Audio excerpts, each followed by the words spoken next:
What is up, YouTube? This is JR checking out one.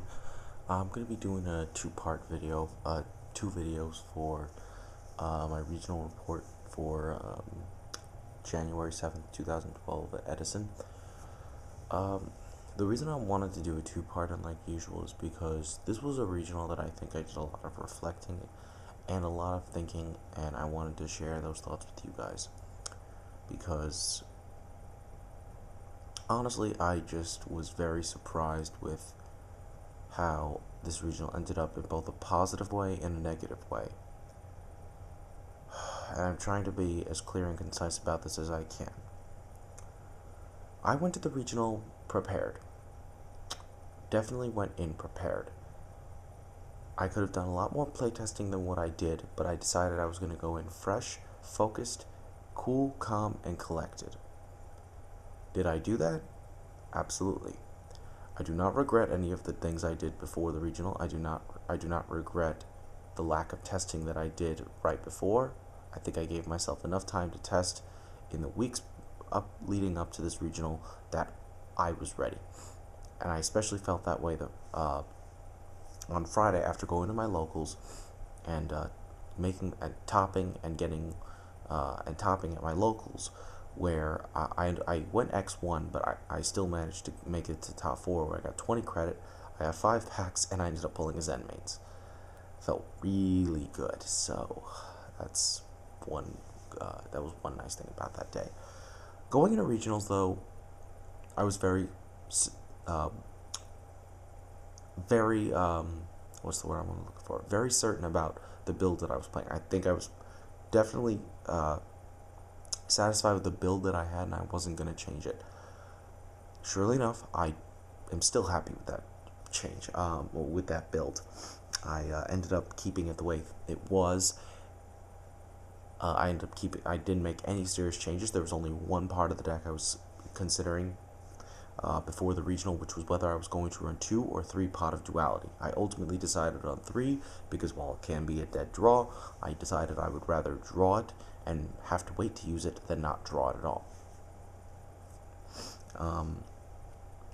The main change which I was talking about, which I was telling people about, is I decided the big change I made to the deck was throwing in 2 Thunder King Ryos into the deck. I think this gave the deck a lot more consistency, and it's just a card that I felt very comfortable making first turn plays with. It wasn't a card I always wanted to make a first turn play with, but it was very versatile in that it gave me more options than my other card than I would traditionally have. So getting into the regional, it was definitely interesting. The round 1, I will leave all my matchups in the description just so you know. Round 1, I ended up going up against Hero Gate. This was definitely one of the more discouraging matches I played of the day, mainly because of the fact that while I had a wonderful time playing, and the guy I played was very nice, a YouTuber by the name of Hyper D Kaiser, I was bothered because I really did not want to lose round 1. And this is the important lesson I learned from this: is you might lose round 1, but you cannot let that get to you. You cannot let that discourage you, because if you do, it can hurt you for the rest of the event. To my surprise, I didn't let that happen to me. I only let this fuel me to play more effectively as the rounds went on. I ended up getting 2-0 by Gate Heroes. My opponent drew well both games, and just there was nothing I could do to overcome the amount of advantage he had. And it helped that he kept topping the search cards when he needed, but that was partially because he was running a good amount of them, so what can you do? Round 2, I ended up facing against Lightsworn, and I had to face a 12-year-old, and while this kid was good, and I almost lost to him, I won. It was actually because I had to shark him, but for good reason. He declared attack on my monster, not paying attention to the fact that attack was boosted by Gachi Gachi. It was his BLS attacking into my Hyperion. This was a situation where I learned, don't be so quick to scoop, because I kept going and I kept a straight face throughout the whole match. And when he attacked my monster, I won because he ended up attacking. His BLS died. He was forced to blow up the field with JD next turn, but I was able to kill him the following turn anyway, because I top decked an agent, which was all I needed to win. I could have theoretically still won that, but topping an agent just sealed the deal. Round 3, I ended up facing TG Stun, the deck I was so not looking forward to playing the entire game, the entire regional. Game 1, he only drew one monster the entire time. Really helped me, really worked. As soon as I was able to pop it with Hyperion, I won. I quickly won from there. Game 2 was just a very explosive game as well. I don't know how I won so easily, but I did. It was just a very quick win, simply put. What was it, round 4? Or yeah, round 4 I ended up facing Karakuri. This was like the first time I faced the deck in such a long time. Game 1, I was able to beat him before he was able to explode. Game 2, Thunder King just shut me down. Thunder King is just a double-edged sword against my deck. It's like, it's so good to play, but you also have to be careful how you play it, and damn was it painful to deal with. I just had to scoop it up relatively quickly. Game 3, his Naturia Beast almost proved to be a lot of trouble for me. Thankfully, he ended up removing it from the field to sync with his Komachi for Scrap Dragon. He did it because he knew it was the only way he was going to be able to get over my Gachi Gachi. I was very happy about that because the following turn I was able to creature swap his Scrap Dragon and then reborn his Naturia Beast. He top decked Dark Hole next turn, which was ironic, and he didn't have enough cards to make a comeback, so I ended up winning the match. Round 5, I faced TG Stun again, but with a bigger surprise in results. Game 1, I was kind of he didn't draw many floaters. I was able to deal with him relatively easily, and I just beat him down. Game 2 was hilarious. I drew Decree, locked him down so he couldn't play traps, and then turn 2, I was able to make a huge play with Trishula and double Hyperion, push him for game, and it was over that quickly. Round 6, I ended up facing my friend Nick, who was playing his own version of Tengu Plants. It was a very good match. I was disappointed that I lost, but only because, as I was telling him, round 6 I've learned is my cursed round. It is the round I've never been able to win at a regional. Every single round 6 I've played and I have lost, and that's about almost 10 regionals. So I wonder how long that streak's gonna keep going. We'll see. It went into game 3.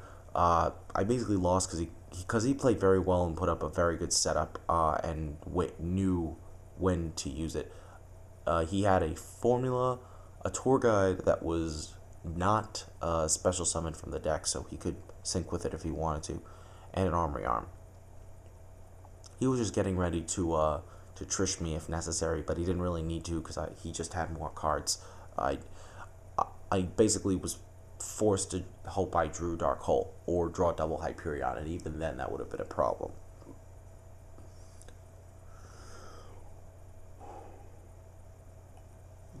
Excuse me. But yeah, that was definitely frustrating. Round 7, I had faced Nizar Sarhan, and people who know me will tell you I did not want to face this guy. I have nothing personally against him, but because of all the stories I've heard about him, I never wanted to face him because I was worried I was going to beat him and he would rage. To my shock, I was only half right. I beat him. He was mildly irritated because game 3, I top decked Hyperion, which he claimed kind of won me the match. I don't think it did because I still think I would have won because I was still in an advantageous position regardless. But when I dropped Hyperion, he instantly scooped. So, yeah, it's whatever. The funny part was game 1, I actually managed to steal his Dolka with creature swap and kind of quickly scooped. And then game 3, I made a critical play where he actually compulsed his own Gores back to hand, and he would have been able to drop it again, but I chained Max C, and he chose not to drop it so I wouldn't draw 2 cards, which worked out very well because then he didn't end up dropping it the entire game, so that was great. What was the round? Oh yes, round 8, I faced my friend Bill, who was also playing Tengu plants, but also a different variant. He wasn't playing Tour Guides or Max C's. I was very happy with it. I really liked his deck. We had a very friendly, fun match, even though we were both X2 and we knew it was very important that one of us stayed X2. Neither one of us wanted to go X3 at this point. I ended up winning in a very close game 3, almost screwed up to the point where he could have top decked BLS next turn and kicked my ass. So very glad that I kept things going, and I'm glad he was a good sport because I sort of went into my battle phase, but changed my mind when I realized I could kill him.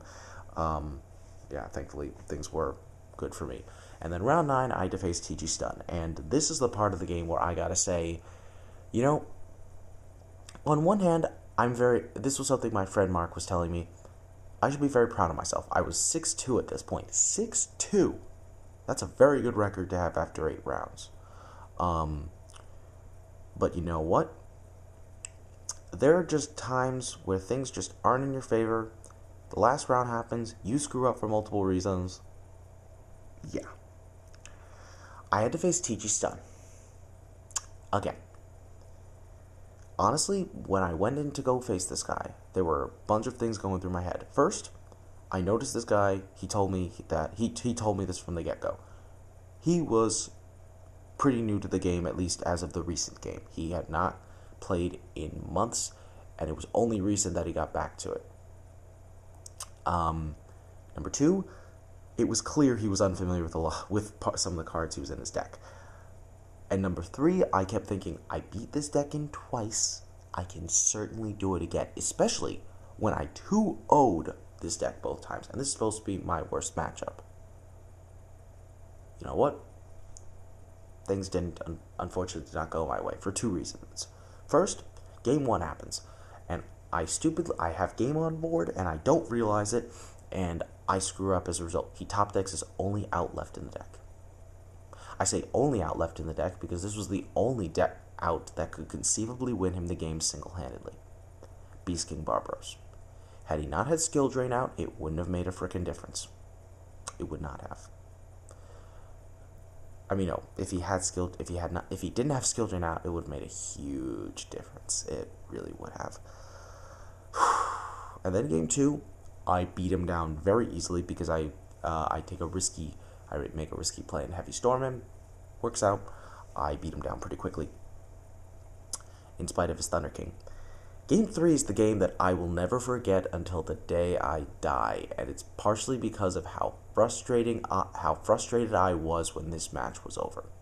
I lost. For this exact reason, and this reason only, and my opponent felt so bad that I drew so poorly because he did not want me to lose that way. He did not want to win that way. He felt like he shouldn't have won, and I hate to agree with him, but it's true.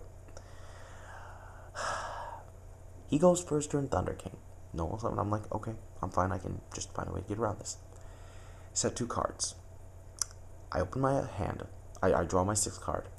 My hand is the following: Earth, Shine Ball, MST, 3 Pot of Duality.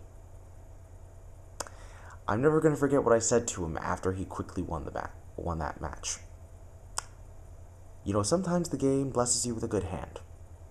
Other times, it takes a big fat shit on you. And I show him all 3 duality that I drew. And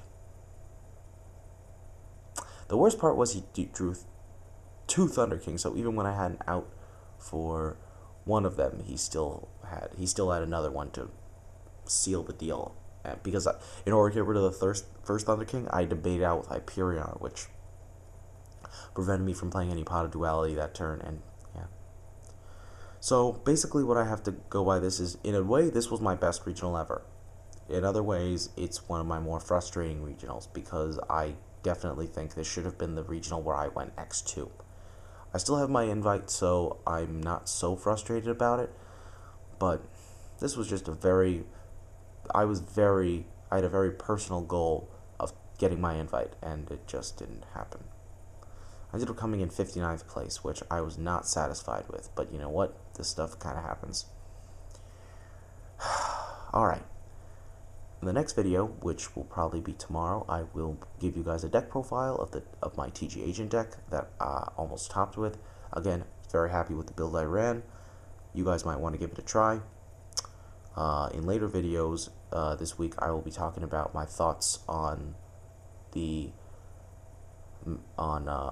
Order of Chaos, as well as my thoughts on what I'm gonna start thinking about running for the next format. I know it seems early to think about it, but to be honest, this is exactly what I was doing around a year ago from now. Once I go back to school, there will only be one more week left that I play in the current format, where I'll be home for 1 week. I'll be playing a little bit more this time around since I'll be playing a little Yu-Gi-Oh at school, but it's not much more. I mean, I'm just going to be thinking about making a new deck, bottom line. I'm not going to be doing anything competitive. We'll see what happens. So stay tuned for the next vid, guys, and I hope you guys pass this along and take my advice to heart. Everything I learned from this regional, you guys could learn a lot too. At least that's what I think.